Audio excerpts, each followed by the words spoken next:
नमस्कार दोस्तों, इस वीडियो में हम आप लोग को बताएंगे भोजपुरी के हिट मशीन के बारे में। तो हाँ दोस्तों, मैं बताऊंगा कि हिट मशीन भोजपुरी का खेसारी लाल यादव जी का एक बहुत ही बवाल सॉन्ग आ रहा है दोस्तों, जिस गाने का नाम रखा गया हम पढ़ते बानी हो।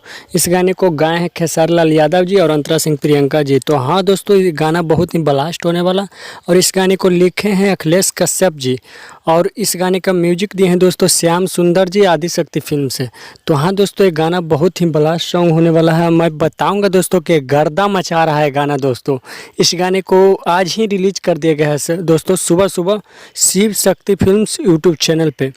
तो आप लोग जाइए दोस्तों, जिस तरह से आदिशक्ति फिल्म्स यूट्यूब चैनल को आप लोग प्यार दुलार दिए हैं, उसी तरह से शिव शक्ति फिल्म्स को भी प्यार दुलार दीजिए और अपने भाई की इस चैनल निखिल दीवाना ऑफिशियल यूट्यूब चैनल को भी ज़रूर से ज़रूर सब्सक्राइब कीजिएगा दोस्तों, क्योंकि मैं बहुत मेहनत से आप सभी के लिए इतना वीडियो लेकर आता हूं दोस्तों और भोजपुरी के हर खबर लेके आप लोग के पास आते रहूँगा। आप लोग चैनल को सब्सक्राइब कीजिए।